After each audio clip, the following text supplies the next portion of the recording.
And today we have a pleasure to have Anne-Marie Ditta with us, and she's going to help everyone to how to write more effective cover letter and resume.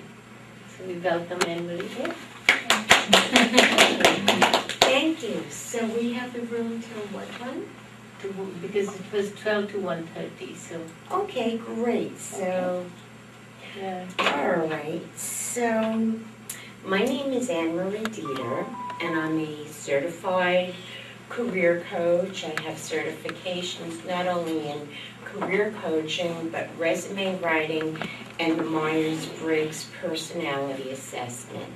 I've been a career coach for the last 10 years, and I've just about worked with everyone from the recent college graduate on up to the chief executive officer of a multi-million-dollar corporation.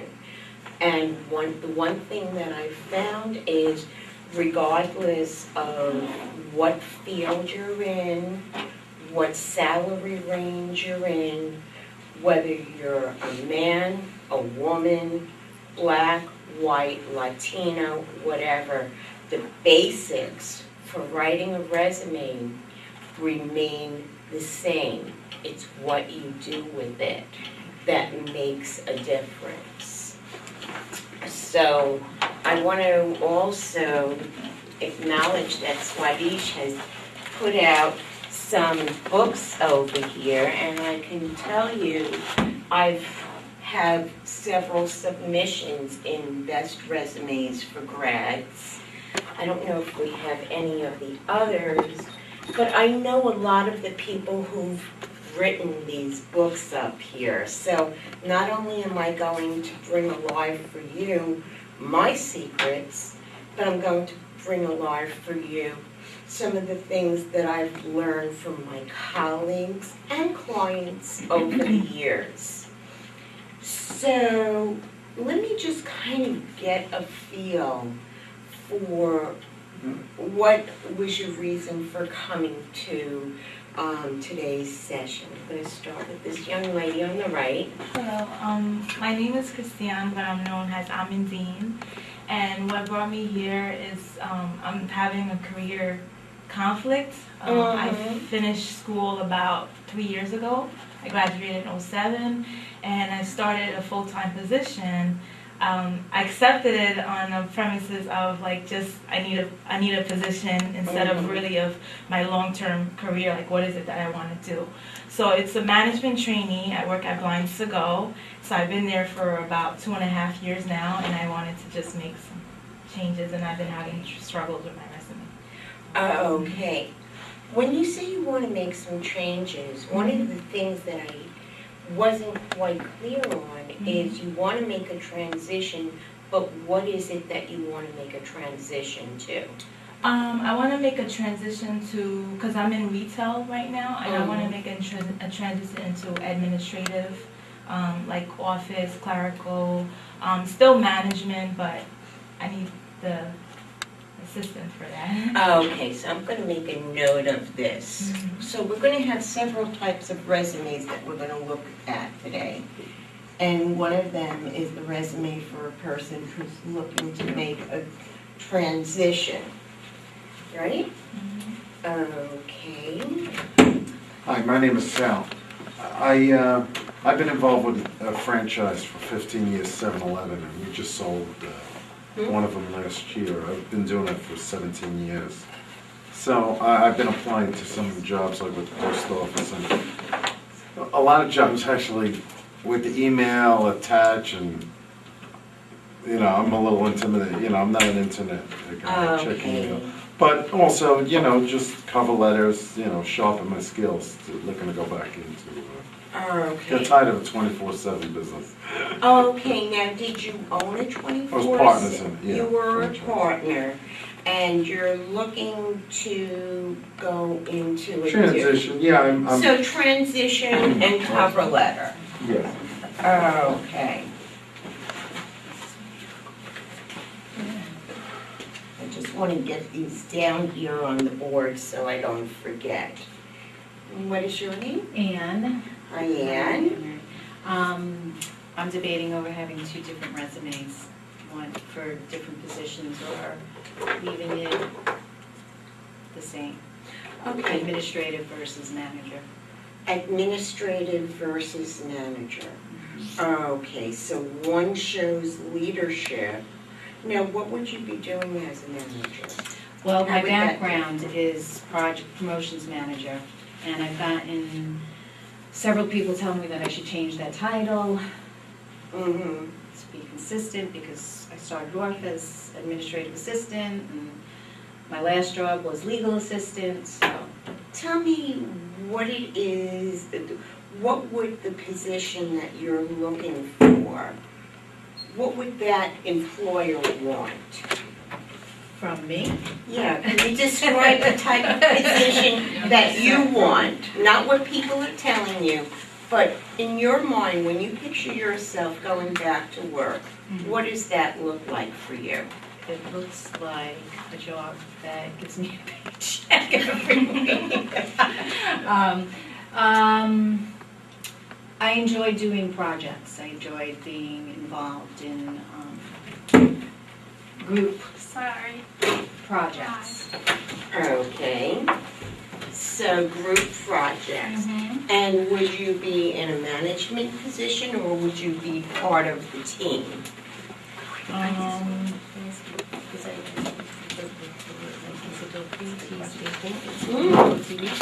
Okay, so what gets you excited? What makes you want to jump Is it out of okay? bed Monday morning and go to work? So I have to You tell. enjoy doing projects. What other things do you enjoy doing?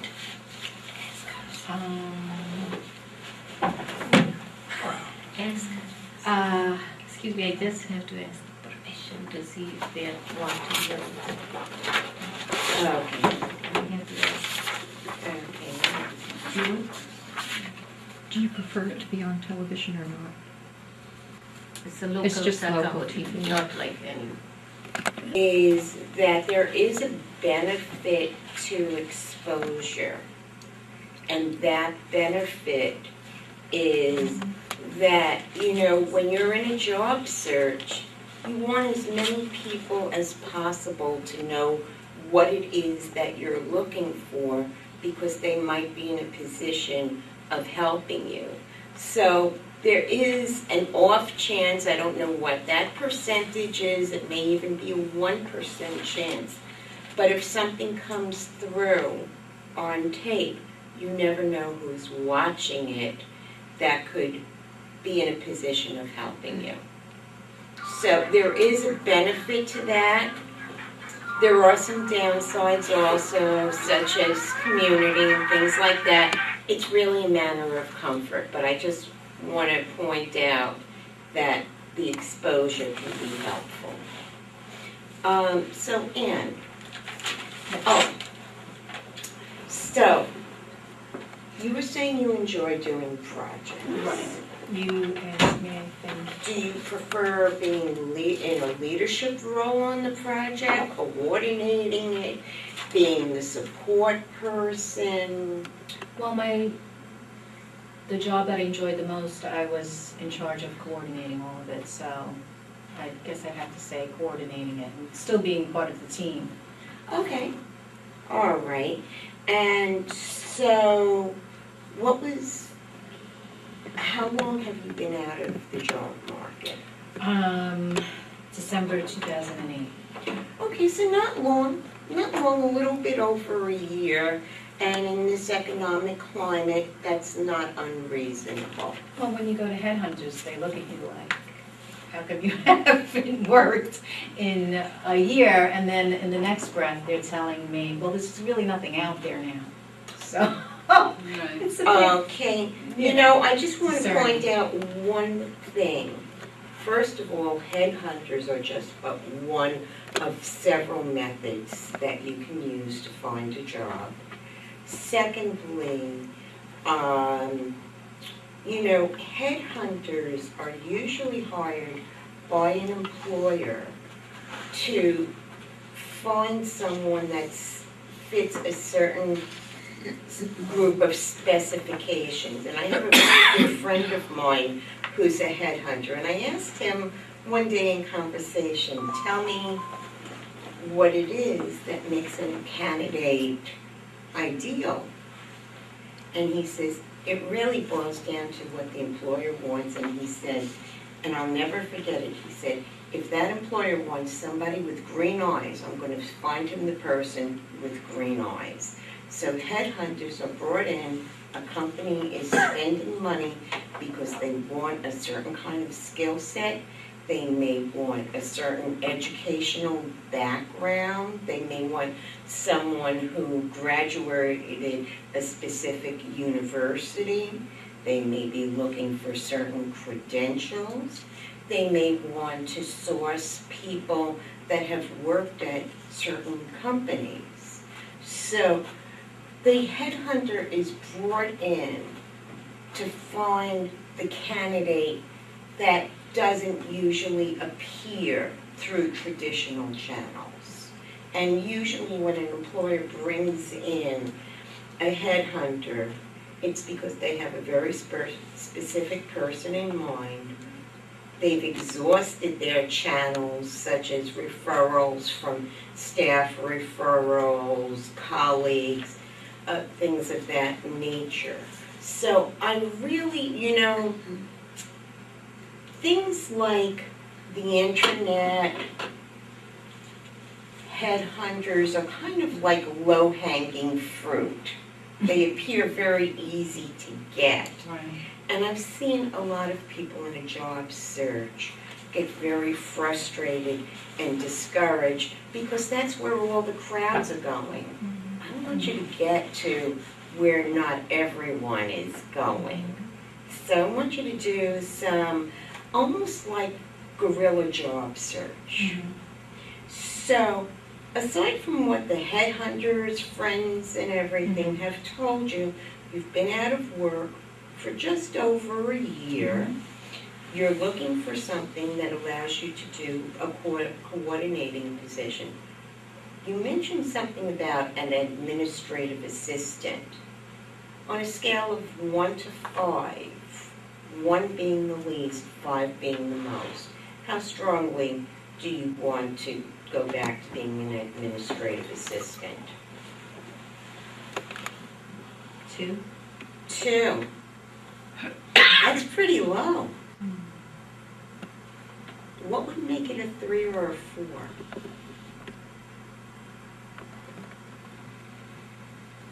Good company. A good company, okay. And you need to define that. What does a good company look like?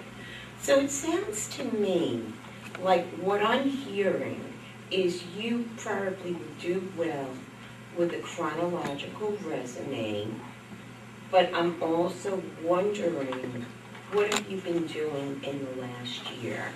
How have you been utilizing your time? Classes, Great. bartering, work with a previous employer. Wonderful. So a chronological resume would really work for you because you have what to fill in the gaps. All right, which makes you, employers have this notion sometimes that if you're already employed, you're an ideal candidate. So things that you can do while you're unemployed, and I know I'm kind of veering away a little bit from the resume and the cover letter. Is that okay with everyone? Because I want to give you some working knowledge because that's going to help you get good information in your resume. So things that you can do: volunteer work, participation in industry associations,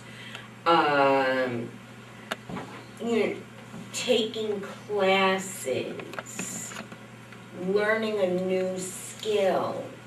Any of those things really speak to motivation. Basically, an employer wants to know that you haven't been sitting home and eating bonbons while you've been unemployed. They want to see that you're motivated, that you're using this time to sharpen your skills, make connections. So I tell you, one of the things, and you know, unemployment, does not just hit you guys, it hit my home this year. And 2 days before my husband and I sold our house and moved, my husband was downsized. And during that time, what my husband did was he attended association meetings, he participated in online trainings and workshops, you know, teleclasses. He also went to a program every day. He got involved with volunteerism. If you would have seen the way that he did it, he was basically working 9 to 5. The only thing that was missing was the Okay, paycheck. all right. But can I interrupt you? I'm sorry. Do you include that in your resume? Yeah, well, you know what? The benefit was it kept him visible. So keeping visible during a job search through participating in these things will not only benefit you by having what to put in your resume, but it's also allowing you to make new connections. And it also is going to help you protect you from getting into a funk. Because if you know that you have something that you've got to get up and do every day, you have a reason to get up. It's motivating. Do you agree with that? Okay. So we're looking at a transitional resume, a cover letter, chronological. What's a transitional name? Transitional we're going to get into. Right now I'm just outlining what everyone's needs are. Okay? I promise though, you'll Understand. yes, a transitional is also known as a functional resume. Some people also call it skills-based.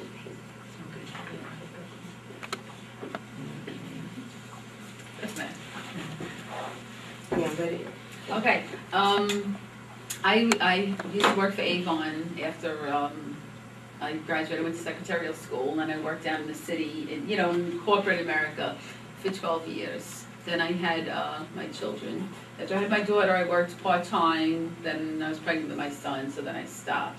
And okay. when I stopped working, I was, just getting my bachelor's degree, because I had gone to college at night for those 6 years. So I never really got to use it, Okay, because then I whoa. stopped. Okay, can I stop you right there? Yeah. It's a lot of information. No, I'm just explaining to you when Yeah. I get to my, because I want you to know my dilemma now. Okay. So I did the corporate America, okay? Then I stayed home for 12 years with my children. When my children were getting a little older, I wanted to do something, I wanted to go back to work, I was getting the itch, but I wanted to do something where I would be home, say in the afternoons and in the summers. Right, So I began working in the school. So I became a substitute school teacher. So now I have the corporate America and I have the teaching. So I would like to actually do resumes with, 2 different objectives, depending on, because I don't know where I'm gonna end up. I don't know where the jobs are, because there was like a hiring freeze for teachers right now. I started doing my master's degree, so I have 21 credits towards my master's degree in education. So I could go either way. So I would like to Which do. way do you want to go? I don't know. I really don't know. Like when I'm in the city, I love the whole city thing. Mhm. But the commitment to working in the city is a really big one because it affords you a lot less time at home. Right. And I mean my kids are 15 and 16 now, but they still need somebody around because my husband works crazy hours and he's not home that Okay. often. So if I'm at home and then my husband's at home, then I have 2 kids who are just home alone. Okay, so That's why I like the school. I would love to find something in the school. Okay, So right now, that, I would say I'm leaning towards that way. And based on what you just shared, and one of the things that I'd like to get you in the habit to start thinking about is editing what you say to really get to the essence. I have a background in corporate, however, after, but my more recent experience is in education. I'm going for my master's. Because what happens is, and I really believe this, how you do anything is how you do everything. And if you're on a job interview, you may find yourself sharing more information than what's necessary. So and that may also come out in your resume also. No, the only reason I said that is because I haven't had the opportunity to use my business degree. That's why I said that. Oh, so when okay. I'm doing a business resume, I don't know if I could ask for an administrative position. You know what I mean? Because I Right. don't have that. I just received that degrey and then I stopped working. Okay, So that's what how I'm long saying. ago So was that's that? I stopped working in the city, God, it has to be about 16 years ago, probably. 16 years ago. So you've gone through a whole nother life, a whole nother career. Right, that's what I mean. So to go back to that, I don't know how to start the business thing. That's why I told Okay. you all that. Got a gap, Okay. a little gap. So, yeah, Okay, yeah, a so little one gap, of the right. things that I'd like to share with you is to speak to people who are working in that environment and start asking them questions. If you want, we'll have a sign-in sheet and I can all email you my information interview sheet because I'd like and this is really good. Before you can really write a good resume, you need to gather information. So I can share with you my information interview sheet, which will help you make some of those decisions and also help you gather information. Would that be helpful for you? Yeah. Yeah, see, I just don't know where to start with the business. Because I was a secretary, then I got promoted, but I was never administrative. And I'd like to be administrative. So but we're I don't looking have the again. experience, so it's, Okay, so I got that. So we'll go on from here and we'll come back to that. And I'm going to put down here a question of experience. And this is all going to make sense to you. And I have 2 more people. And I'd like you to really tell me very briefly why you're here today and what is your challenge with your resume and cover letter. Okay. Do you want me to start with some of my work background, or just real brief?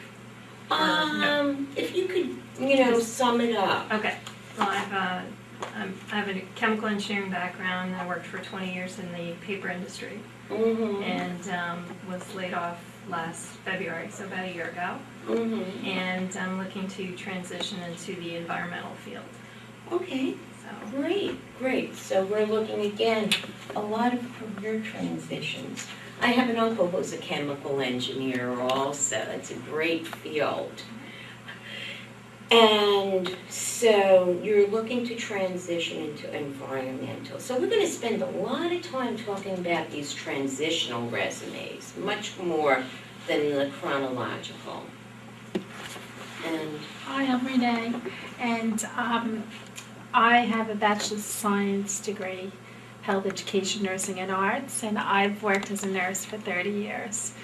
My problem is I worked a lot with nursing agencies, and now I want to see if I could, on my resume, highlight more my full-time jobs where I did well through the years and get a full-time job, because I don't want to work with nursing agencies. I want a 9 to 5, 7 to 3 full-time job. okay.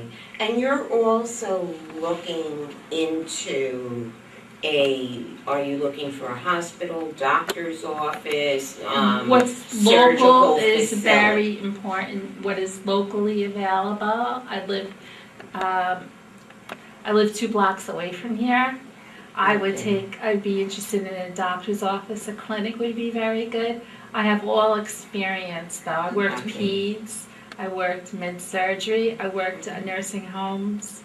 So you're very fortunate because we have Lawrence in Bronxville. We have a lot of medical offices up on 22. And Medical offices, I think it's medical assistant, but maybe I'm going for my RN, maybe I have to change and do medical assistant. So when I discussed my problems with the Everest, they told me to get, with education, they said to either get a master's or change business with associates. Okay, so what I'm thinking of, I was going to do this, there's one of two ways I can do this presentation, and I'm always changing things. That's a little bit about how I am. We can first go through all the basic elements of the resume, or we could go through gathering information first and then writing the resume. And I can tell you, I would like to show you a little bit about gathering information first, because you have to gather your information before you can transfer it into a resume. Does that make sense? Most people do it the other way around. They open up their computer and they open up to Microsoft Word and choose the resume format and start writing. Am I on target with that, or do you do it differently? I do it the other way around. You get the information.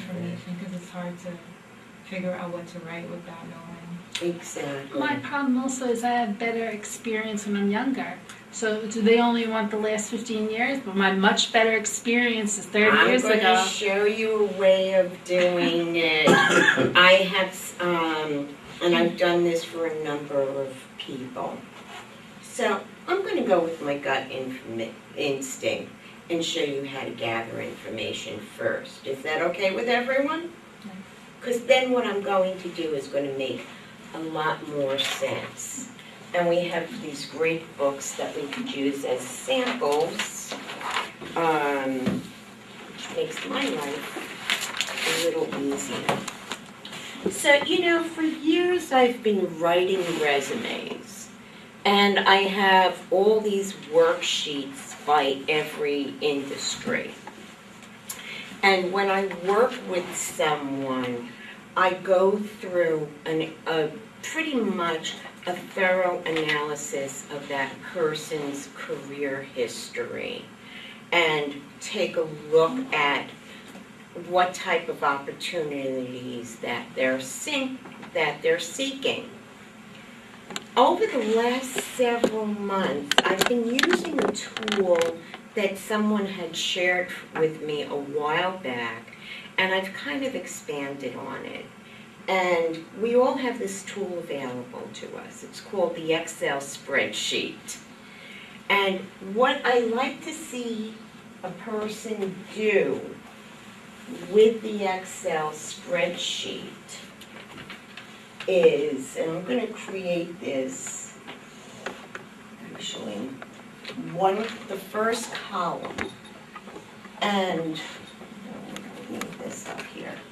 I call this they want, or you could call it requirements.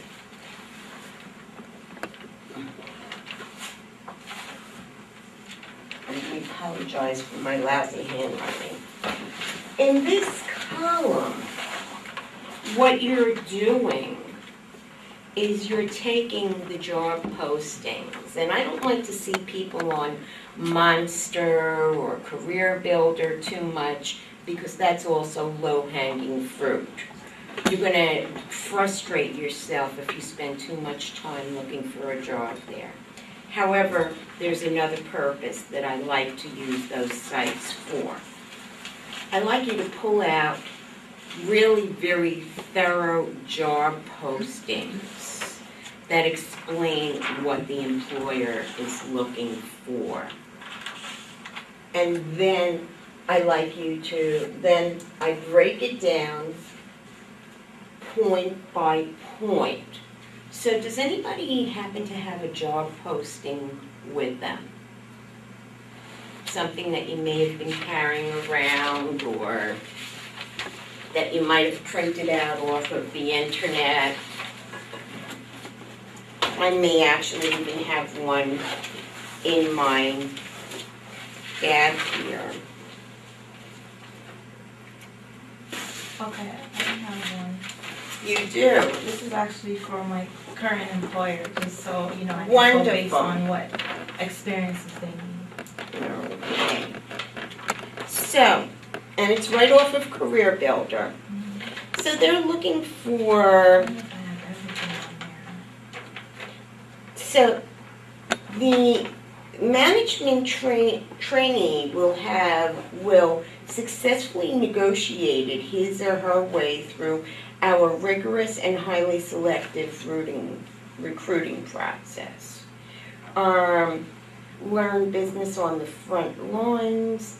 So they're telling, so the requirements are down here. Enjoys training, mentoring, motivating, and encouraging individuals. So you would put this in the first column. Mentor, train, motivate,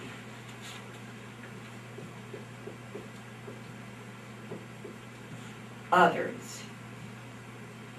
Okay? And then the next one down is hardworking, caring, positive attitude.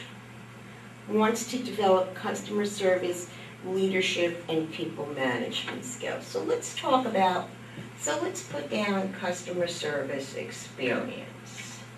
Is that okay with everybody?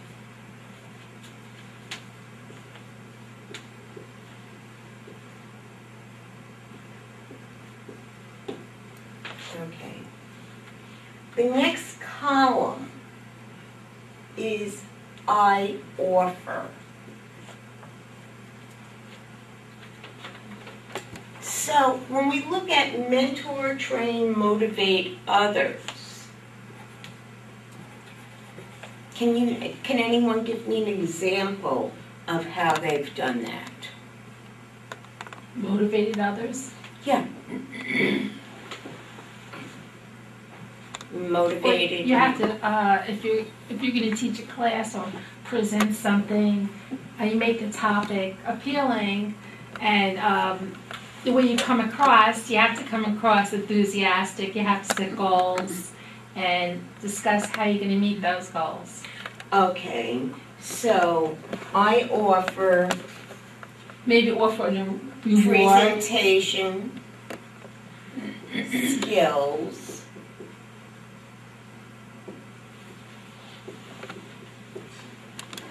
All right. So let's change this a little and let's say, how many people have you presented to? What's the largest group?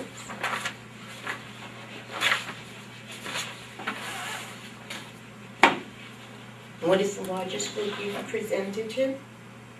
30. Okay, so presented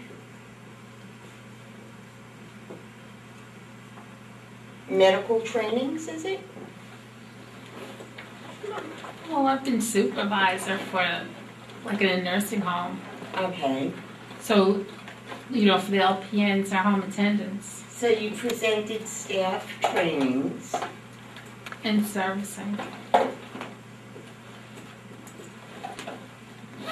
And servicing? In servicing instructor. Oh, in servicing.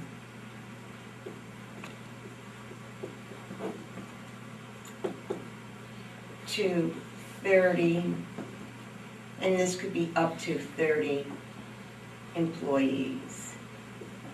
All right? Now, if you're staying in your industry, you might want to make that, you said home health, healthcare aides? Right. Okay, so HCAs. All right. Does this make sense? You're taking the job description, you're looking at what the employer is looking for, and then you're showing in your background. So, what is your name, by the way? Renee. Renee. So if Renee wanted to make a transition from nursing to retail sales, she could show that she presented staff trainings. Because this is a skill set. The topic matter is not as relevant as the ability to perform the training. Does that make sense? But because she's staying in the medical field, she would use the term home care, healthcare aides. If she was looking to go outside of the industry and make a transition, she would use the term employees. Okay? Somebody else with customer service experience. What's it? No, go ahead. Oh, no, I mean, we've done it, with corporate, trying to meet goals, motivating, giving them awards, like if we hit a certain goal on numbers of coffee and free hot dogs and combo deals. So you implemented a rewards program Oh, yeah. okay. Did you create any rewards programs? Oh, yeah, give them like gift cards, Okay. Knicks tickets or Yankee tickets, So we would say something like developed and implemented motivational. rewards program.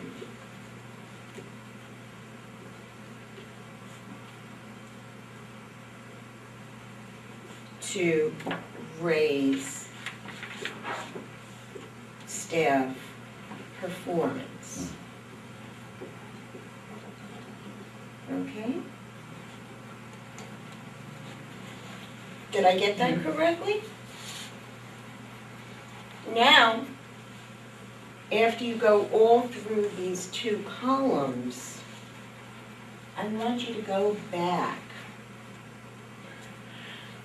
and look at, for each of these skill sets, what were your accomplishments? Because a resume that doesn't have, a resume needs to have accomplishments because it shows how you exceeded expectations.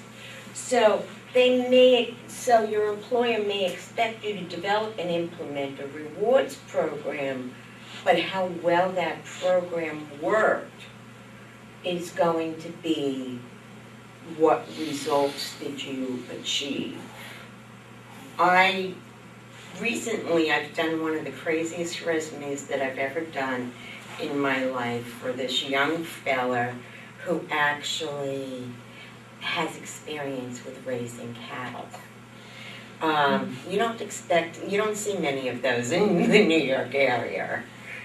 But he went to work at an automobile sales company, a used car lot, one of the largest ones in the United States. They were a $300 million company.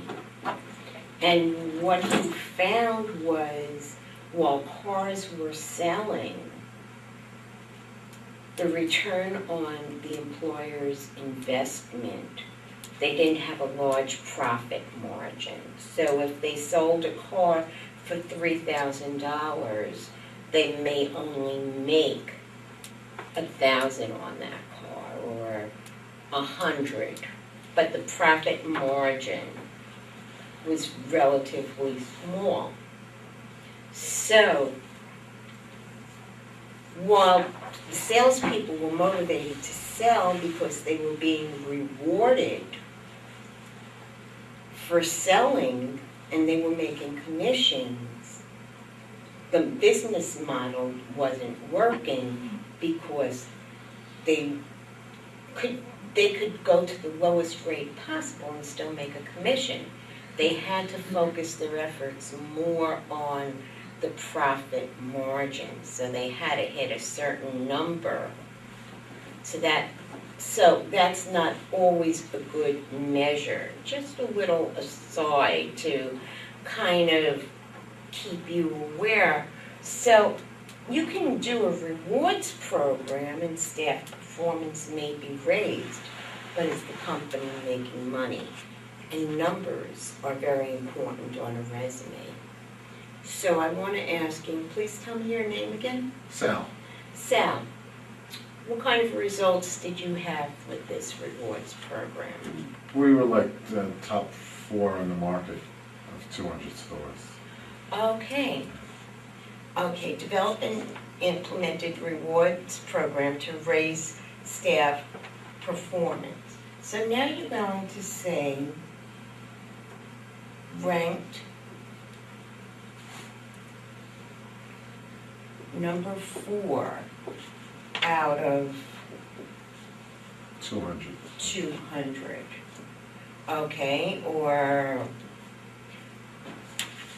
we would say something like,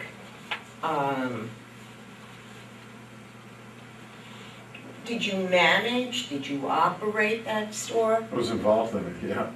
Okay, so did you own it? Yeah, partner. Okay, owned the number 4 store, the number 4 store. Okay, oh, I'm just thinking of how to phrase this, so let me just kind of play with this a second. It's a lot easier for me to do on the computer these days. So, co-owner of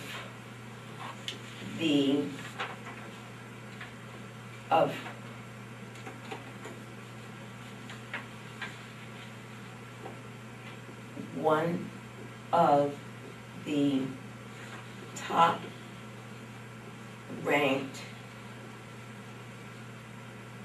7-Eleven businesses in the NY area, okay? So what Sam might want to say is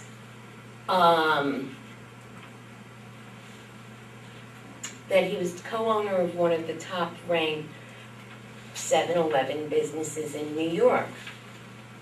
He might also want to say achieved number 4 ranking out of 200 stores through development and implementation of a rewards program. All right, so now you see we take what the employer is looking for. They want somebody who's good in customer service. He's given an example, and that example translates into the accomplishments. Does that make sense? Okay, should we do one more, or or should I go on? Would you like to see one more, or? That's fine for that. Okay. All right. So now, I want you to rank this on a scale of 1 to 5.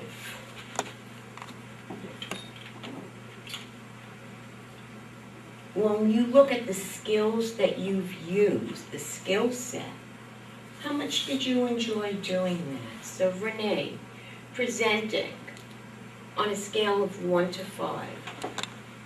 5 being the strongest and 1 being the least. How strongly do you enjoy doing presentations? Probably 5. I like their presentations. Okay. So, if you know that you're a 5 on something, or even a 4, these are the skills you want to highlight, because now what we've uncovered are your, the skill set, your motivated skill set. The things that energize you. When you're doing them, it doesn't feel like you're working. When you start to get stuff that's like 1, maybe you don't want to do a job that has a high percentage of your number 1s, because chances are you're going to fail in it. If you're not doing what you love, I had somebody in my office this morning who told me that he was working for a company. We were going through his resume, and I asked him, why did he leave? And he was like, I try to stay there as long as possible because my wife didn't have medical benefits, but I couldn't take it anymore. I was just so unhappy there. If you have to do a lot of your number 1s, you're going to wind up leaving, getting sick, or going home crying. All right? So that's why I ask you to rank it. That making sense to you? So then you know that anything, perhaps 3 is in the middle, anything from a 3 to 5 is where you want to shine the spotlight on your resume. Now we have this little chart, this chart here, 4 columns. And one of the things that resumes, because we live in a world of keywords, we do everything by keyword now. I can even, if I remember a few months ago, I was with my handyman in the car, and I needed to stop at a glass store, and I pulled out my GPS, and I searched by, and I went into by name, and I put down glass store, and I found all the glaciers within the area. So you need to have keywords in your resume. So when you go back through this, you want to look at the they want list. And these mentor, train, motivate are going to be keywords. You'll know they're keywords because they usually go under requirements.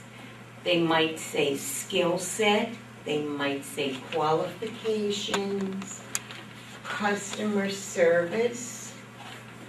It all in producing satisfaction to the customer. And they're or almost, production. and if you noticed, they're going to either be, most likely they're either going to be nouns or verbs.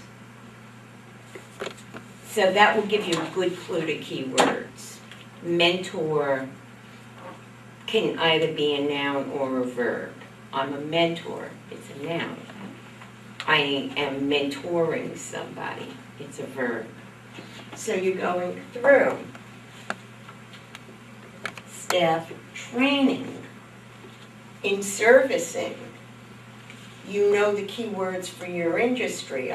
When I get people that come to me from IBM and PepsiCo and Verizon, it's like they learned another language. And being in a job search is like being in a foreign country for them. So that's why these job postings can be very helpful in looking for keywords. HCA, by the way, I just want to say something. I'm abbreviating right now for consideration of space. But I'm going to teach you a little trick. Let's take this HCA. On a resume, the first time you write it, it could be health care aid. all right? Or you could do HCA and then put healthcare aid in parentheses. Through the rest of the resume, you can then just write HCA. But anytime you use an acronym or an abbreviation, you want to spell it out in parentheses. Do you have any idea why you would do that? Comprehension. Comprehension, one reason. I'll tell you another reason. Because if you do apply for something online, your resume is going to be scanned electronically. Some employers may just put HCA, others spell it out, so you want to have it in both formats on the resume. Okay? Little things that I broke the rules on up here, and I know I did it once. Yes, the ampersand. Don't use it on your resume. Spell out the word and. I know these are little nuances, but they make a very big difference.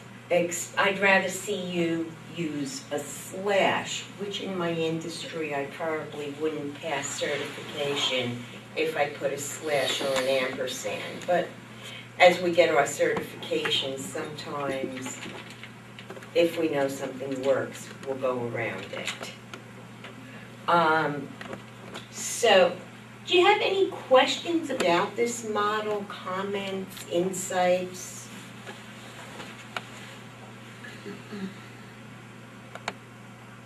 Okay, I'm going to ask you some questions then.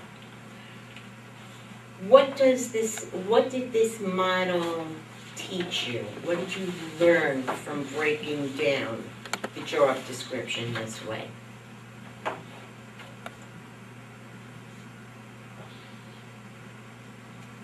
Steps in development. The steps to developing it.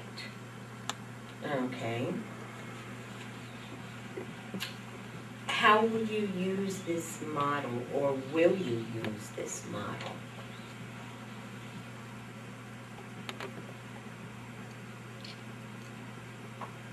How will this model be helpful to you? Well, could I ask you something, like, a lot of times when people do resumes, they do a generic resume. So, are you saying that we should actually customize the resume according to the job or the ad that we're looking at? So it should be changed? Do you read the Sunday paper or any magazines? Yeah. So we're all familiar with the idea of advertising. If you take a product, let's take baking soda. It has many uses. All right? What happens when we do advertising, if we throw too many ideas at our target audience, the idea gets watered down. So if you've ever seen commercials for Arm & Hammer baking soda, they usually focus on removing refrigerator odors. What do you think if they started saying, well, you could use it to scrub out your tub, and you could do this with it, that with it, and what do you think would happen if they threw too many ideas at you about that product in a 60-second commercial? It would lose its. Would it hold your attention, do you think? Well, see, for me, I would probably like the product more because it has all these uses. You know, that's just the way I am. But I know what you're trying to say. You want that, you know, skill to kind of, you know, stand out. Like if I'm doing a business resume, maybe I don't have to list, you know, education and whatnot, right? Unless you take the education and you change the word education to training. Training, right. I could use the education if I'm looking for a training position, right? Exactly. Right. So, you know, that's how you make it relevant. But what happens is when you use a general resume, let me tell you what it's like from the employer's point of view. You're going to be sitting there with a stack of resumes, and actually this happened to me recently. I was on plane with my husband going to meet his new employer. And the woman sitting next to me had a stack of resumes in her hand, and she was going through the resumes. I said, okay, this is a 4-hour flight. I have an opportunity to learn something. And so I said to her, I know, do you mind if I ask you a question? I noticed you're going through all these resumes, and I happen to be a career coach. What do you look for when you look through a resume? And she says, well, I want to see somebody who's been at least in one position 3 years. It does, and she said, I may look for what schools they attended. I look for what they accomplished in their job. Basically, she was whittling down the pile as to who the people she would want to see and those. And I saw her, put an X through the ones that she wasn't looking at. Because employers have large piles to look through, if you're too general, you might appear as to be unclear as to what you're looking for. Employers want to know you could come in, solve a problem for them, and you have the experience and skill set and proven track record to do it. So it needs to be relevant. It's just like making a new friend. I don't know if any of you watched The Millionaire Matchmaker last night. Well, she does all these matchups. And she had this woman on, and from the pool of people that this woman was choosing from, she met someone else who shared the same birthday as her.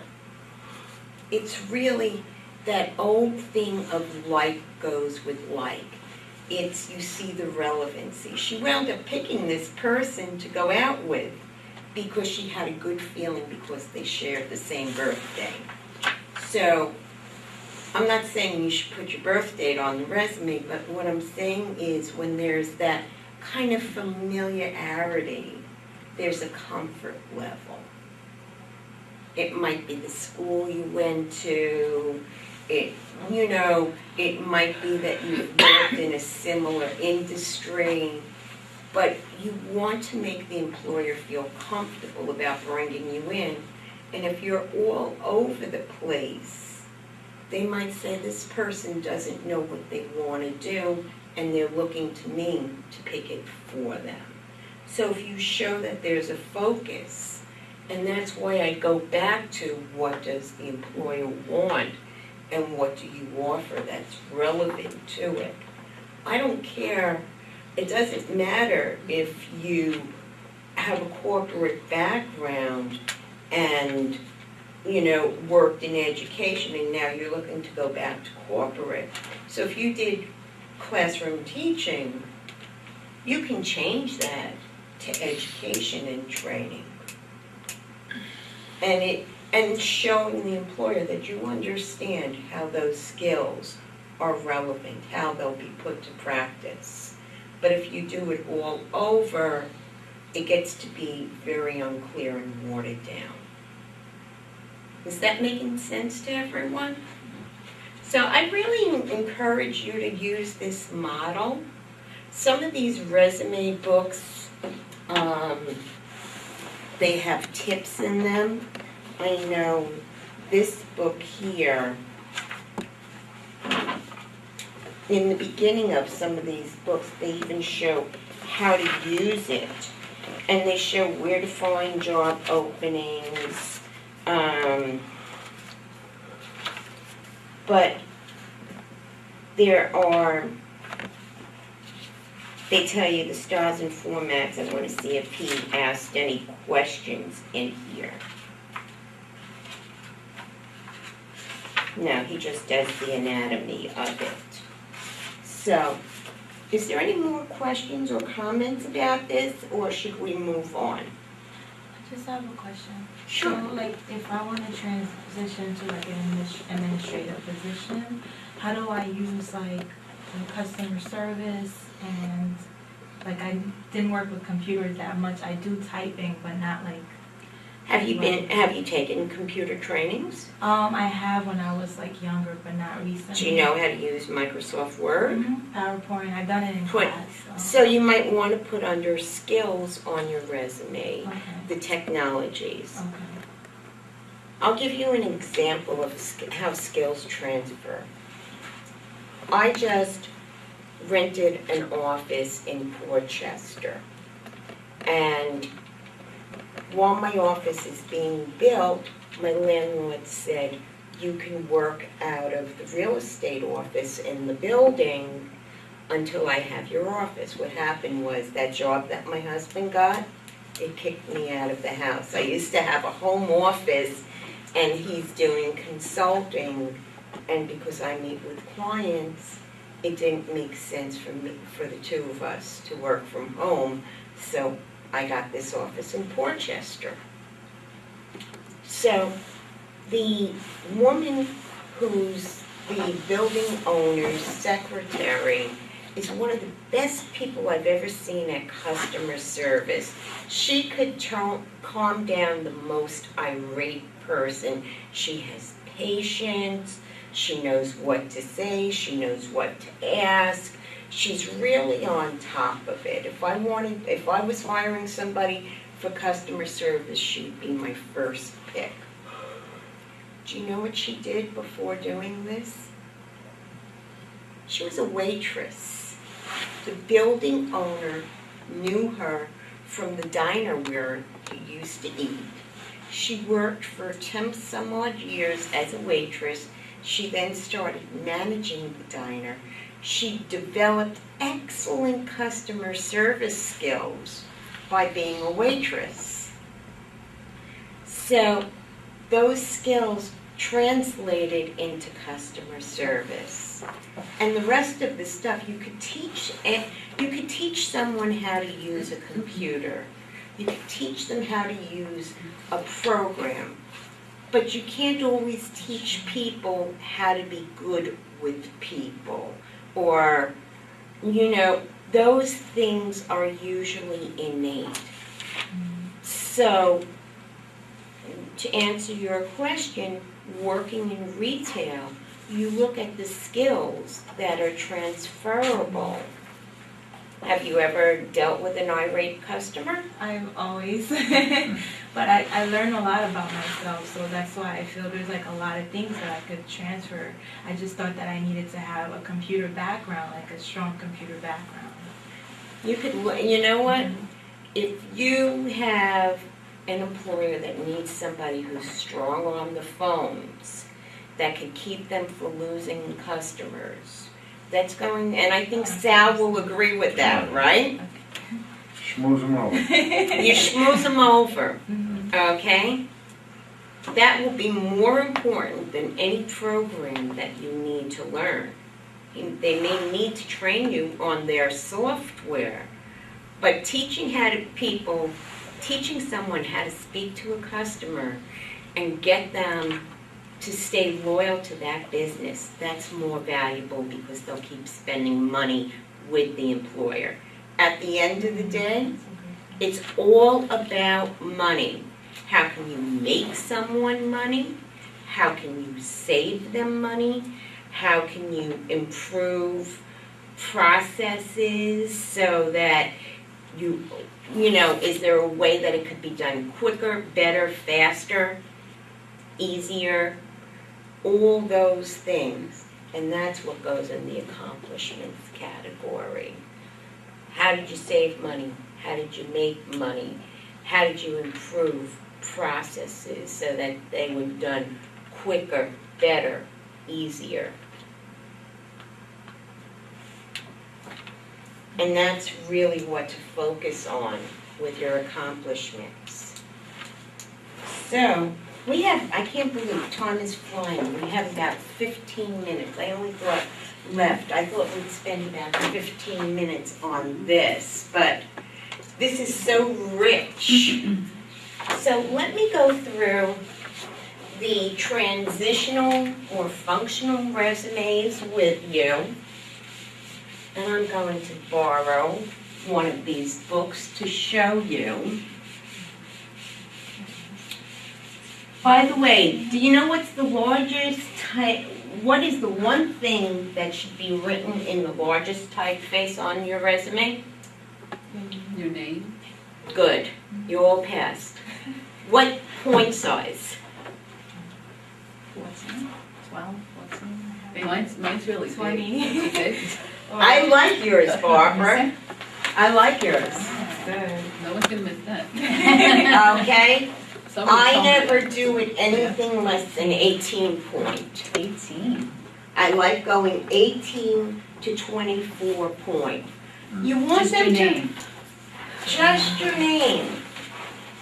Okay, 18 to 24 point. You want them to know who you are. You want to check your address, your phone number, and for those of you who still, you know, we have cell phones, but sometimes people who have families may say you can leave a message for Paul, Alice, and Michelle, and then you'll hear a little giggle at the end, or keep it nice and professional. Use the phone that it's most easily, that you're most available on.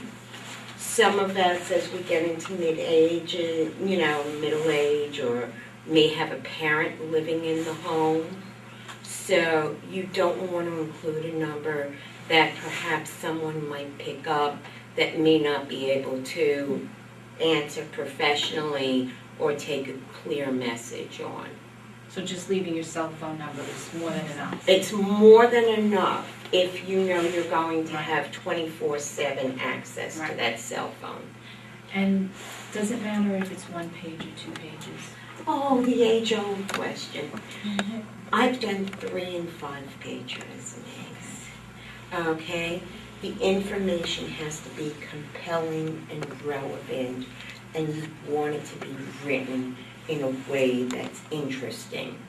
Basically, your resume should tell a story. Yeah, it's not a chronology of everything you've ever done in your life. So Barbara, you may not want to go, you know, with your education background, and then you're going to have that little gap. By the way, for the gaps, Yeah, what do you do with the gaps for if you're Well, home? I was doing volunteer work at the, when I had the Yeah. gap that I wasn't working, you know, I listed, Okay. of course, my 12 years experience in corporate America. And then the time I was home, you have to count for that. I did all kinds of volunteer work in the school. Okay. I tutored children. I went on every class trip with the kids. So I was very Okay. active in the school. if it's relevant, 10 to 20 years experience is as far as what your resume should go back. If you're going for a senior level position, such as Sal, you've worked, you've owned businesses, so you would be going for a higher level position. You've been a chemical engineer, that lengthy history, your background as a nurse. I don't have a problem seeing you go back 20 years, as long as it's relevant. If another thing that I use that shaves off time, so you could go 10, 15, 20, but when I really want to save space, and also not, I've had people who come to me that have experience to go back to the 1960s. I had a woman who was also going into environmental. She was a project manager, and she had started out with environmental engineering. So she wanted to show that, but we didn't want to show how old she was. So I create a section that I call early experience. You like that? Okay, early experience. It's always a great way of getting those early years in that may be relevant to what you're looking for without saying in 1975 I did this. So your resume should start out with, and I'm going to just grab one from here if it's okay with you. And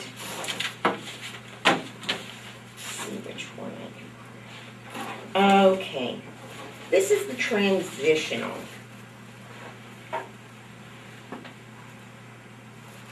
let me see, this isn't so much a transitional as what I would like it to be.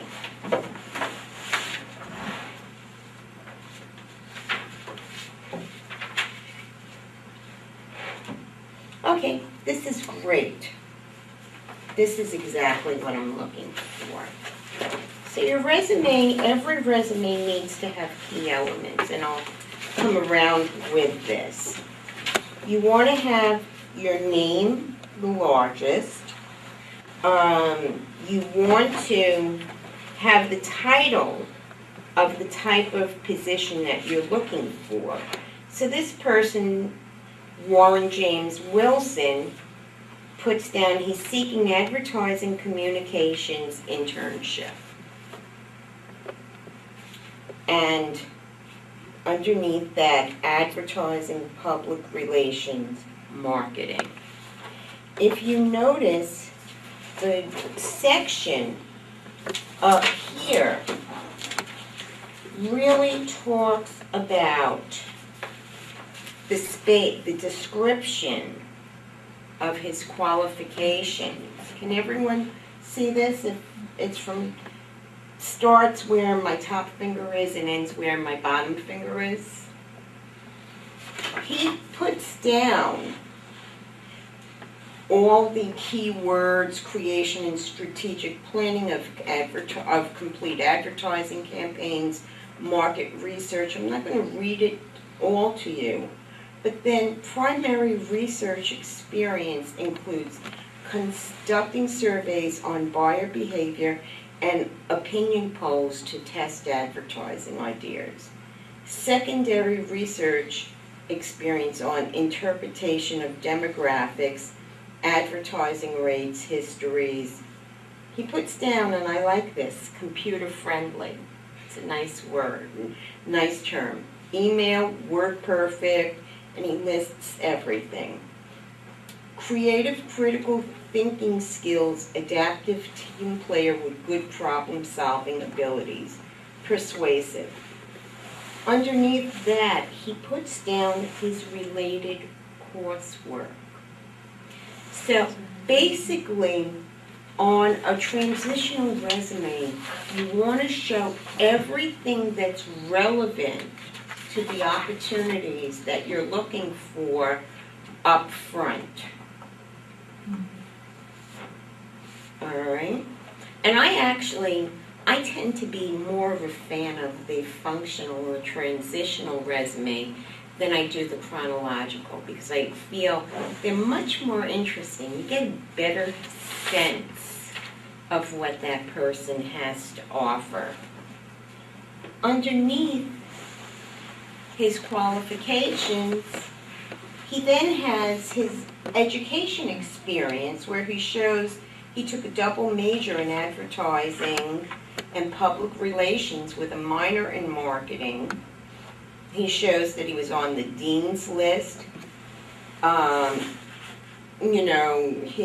was in Alpha Omega, and he uses that as an opportunity to say he coordinated special events, planned, executed formation of intramural athletic teams. So he's already saying that he has that special events planning, which is very relevant to somebody who's going to be in advertising communications, because stores will sometimes do on-site marketing events. So he's showing I could also do the on-site marketing event. graduate and he shows his high school, that he was active in student government and school organizations. What do you think he's showing all of that he was in varsity football, baseball, soccer? Why would that be relevant? He's well-rounded. Gets involved. Yeah, he's a team player, but more than that, when you do sports, they're competitive. If you're going to be in advertising, you better have a competitive streak in you because you're not going to do well otherwise. So really want to have that competitive thing going for you. When I look at his background, he's been an assistant sales manager in a sports store. He's been a production manager in house color painters where, people did painting, but he shows the skills that he was responsible for meeting deadlines, payroll, collections, worked closely with customers on needs determination and discrepancies, handled all advertising for district. And so while he worked for a painting company, do you see where he's talking about the relevancy? He was also a sales associate for Abercrombie & Fitch. He was a waiter, cook, and this is cute. Tips averaged 7% above other staff and doubled sales of specials within 3 weeks of hire. Set 2 daily sales records. Okay? So, picking out all the things that are related to his career objective.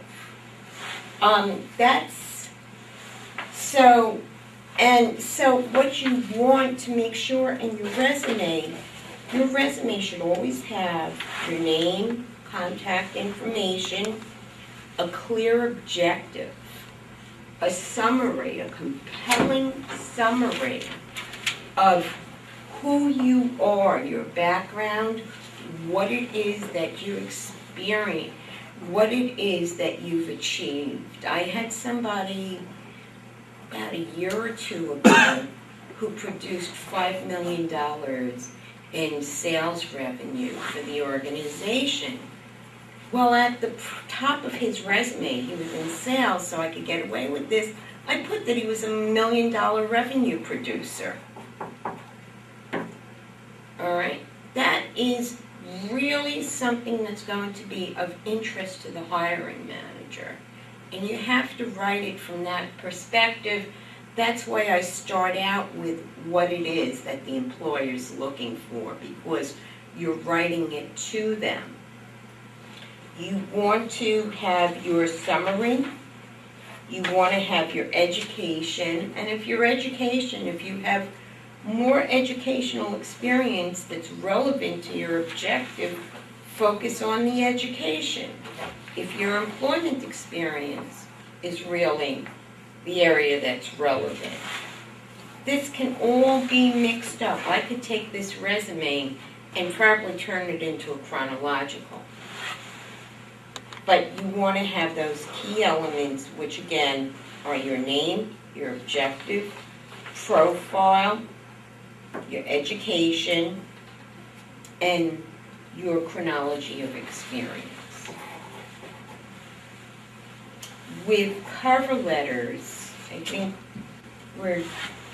is everybody okay if we went a little over because we got started a little late? Do you have any questions about the resume before I move on? My other question would be, because when I was in college, I was told that any high school experience is not relevant to the employer. So in a case like this, if I'm looking for administrative, would I be able to put some of my If high it's school relevant, you would have to take a look and again go back to what they want. Okay. All right? You look fairly young, so you could get away with high school. Like my senior year, actually, that's what I wanted to use. But you know, as we get older in life and we start developing the 10, the 20, 30, 40 years experience, you're not going to put your high school experience on.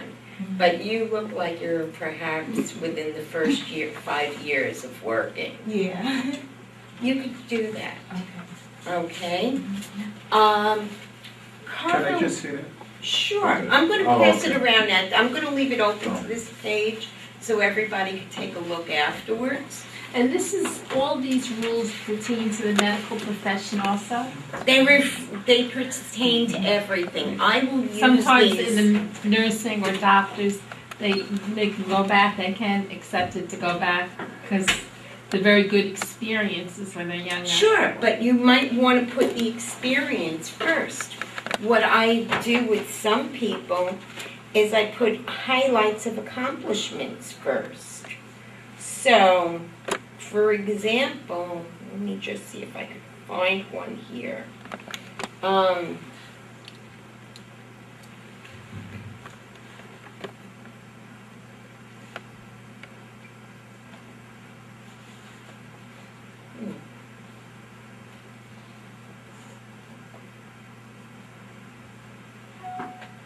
Okay. I'm not seeing it here, but, oh, here. Under law enforcement, specialized accomplishments. Your resume must always include accomplishments, whether they're chronological Well, what's an or accomplishment? how did you make money, save money, improve efficiencies, maybe create new programs to do things better. And I can read you some of this person's accomplishment. What do you put it under on the resume? How do you write it? You can put it in a section called accomplishments, or you can actually, if you're doing a chronological resume, you would give a description of your basic, What does chronological mean? In order? Yes, you start out with your work experience first. So you would start out with your work experience and then your education would come afterwards. You would have your job objective, the areas that you've worked in, your profile, and then your professional experience. It's a more traditional, this would be a chronological. It's a great looking chronological because she's going for broadcast news. She has her photo. Do you recommend putting your photo on resumes ever? Because somebody was telling me maybe you should. How do you put that on? How do you get that on? Well, you have to Import it from You have to import it, but you know, I recommend photos when your appearance matters. So broadcast Yes. journalism, perhaps a fitness instructor. Other than that, you would say no. It has to be relevant, like there are rules, but there's always an exception to the rule. I personally, it also opens you up to prejudice. But the chronological, as you'll see, it's the qualifications and then the experience comes right following that. However, when you have, you know, perhaps you've had gaps in your resume, you've had different types of careers, and I like the functional a lot better. And I will read to you what an accomplishment sounds like. Ensured safe living and working environment, including safety, health, and welfare of inmates and staff and members. I don't see that really as an accomplishment. If she could show that she raised the living environment and the working environment, how she improved it, I would have been much more comfortable with this. This is more the accomplishment, which is she was awarded Top Gun designation from class of 700 cadets. So it's really how you've how you've stood out. What are you most proud of? So accomplishments can be, does it matter where you put your accomplishments versus what kind of resume you're doing? If I'm doing a Sure. transitional? If you're doing a transitional, should well, I'm it- going to make this also a lot easier for all of you, because there's some things everybody had, while we all agree on the basics of a resume, the nuances. So if you want, I am available to do complimentary resume reviews. If you email me your resume, I will go over it one by one with you, and we could set up an appointment. I'll give you a half an hour each, and I'll review your resume and I'll make some recommendations. Would that be helpful? Yes. So I'm actually, as I mentioned, I'm in a new office. My business cards were ordered yesterday from the printer. So I'm going to put my email address, which is amdieter@mycareercoach.net. And I can also be reached at 917-576-2821. The way this will work is we'll set up a time to speak, we'll set up a phone appointment, you'll email me your resume, and I'll spend a half an hour on the phone with each of you reviewing it. Okay? Does that work for everyone? Yes. Thank you. You're welcome. So, just a little word on cover letters. The most important thing, the purpose of a cover letter is to direct the reader to reading your resume. So the first paragraph, the first sentence of that cover letter should grab their attention. I wrote a cover letter yesterday that said, how does someone convince a multi-million-dollar organization to change a 26-year-old business model? That was the first sentence in the cover letter. The reason I did that was I wanted to grab the reader's attention. The next paragraph, I told a little story of how he did it, and then went to what his qualifications were, and the last paragraph asked for the interview. So your first paragraph of the cover letter should grab attention. All right? Ways to grab attention. If somebody recommends you suggests that you contact the employer, always use that person's name. If you have such a unique accomplishment, like changing a 26-year-old business model that the company was making money, use something like that. It will grab attention. The other way you can grab attention is show excitement for the position. All right? I was so excited when I read about your need for an administrative assistant. And then you can go into what about that excited you. The second paragraph, usually points to the resume. What is it for paragraph? Usually points to the resume. As you can see by the attached resume or by the enclosed resume, 2 minutes left on the tape. okay, I have or I offer, and then you explain how you've stood out, how you've shined. The third paragraph could be a testimonial, what people have said to you, what your character and style is. Your fourth or last paragraph is to ask for the interview.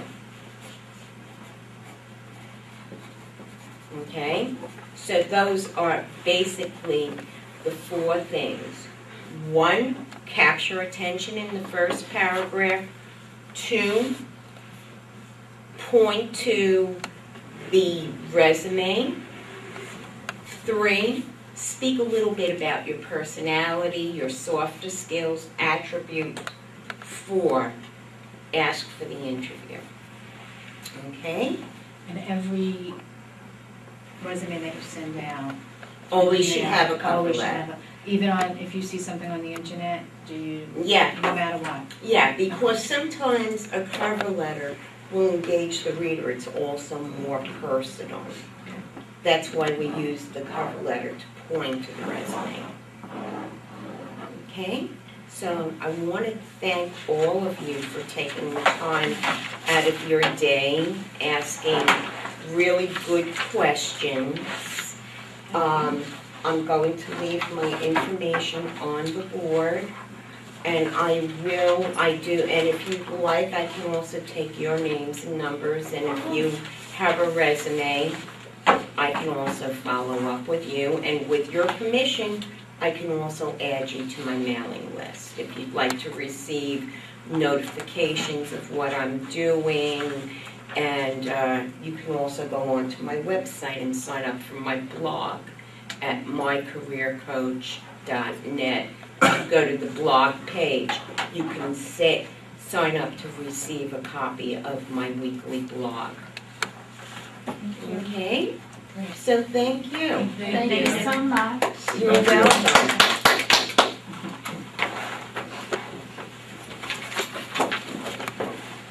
I'm going to leave these out for you to look through. Do you have a sign in there? I'm sure